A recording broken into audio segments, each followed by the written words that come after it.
Forsendur kjarasamninga eru brostnar, segir varaforseti Alþýðusambandsins. Talsmaður neytenda segir tímabært að afnema verðtryggingu sem komi harkalega niður á neytendum.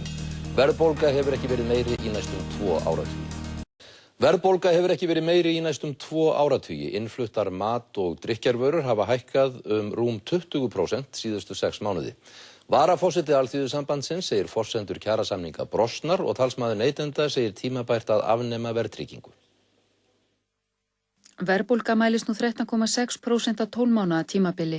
Þar af hefur verðlag hækkað 10% frá janúar til júlí. Bensín hækkaði mest í verði síðustu 6 mánuði eða þriðjung. Þá hafa innfluttar mat- og drykkjarvörur, bílar og varahlutir hækkað rúman 15. Grænmeti hefur hækkað 14% og verð á húsnæði 7%. Á svipuðum tíma hefur verð á mat- og drykkjarvörum hækkað tæp 3% á evrópska efnahagssvæðinu. Bensín hefur hækkað 13%. Þar hafa bílar lækkað í verði. Ingibjörg Guðmundsdóttir varaforseti ASÍ segir ljóst að forsendur nýgerðra kjarasamninga séu brostnar en það reyni ekki á uppsagnarákvæði þeirra fyrr en í febrúar. Reynsla sýni hins vegar að almennt sé reynt að finna aðrar lausnir. Nú sé það stjórnvalda og atvinnurekanda að ná tökum á þeim efnahagsvanda sem þjóðin standi frammi fyrir. Formaður BHM segir að í nýgerðum kjarasamningum hafi laun hækkað að meðaltali 6%. Veruleg kaupmáttaskerðing hafi því orðið hjá félagsmönnum vegna verðbólgu. Hún býst við að grípið verði til aðgerða þegar samningar losna eftir 9 mánuði. Það virðist vera svolítið upp á teinunum í dag að án aðgerða þá ekki hlustað mikið á kröfur.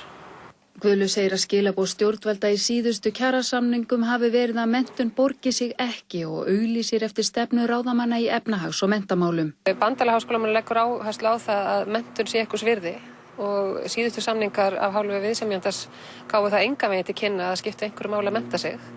Þegar verðbólga hækkar samkvæmt mælingum Hagstofu Íslands, hækkar höfuðstóll verðtryggðra lána sem kemur sérlega illa við neytendur, segir talsmaður neytenda.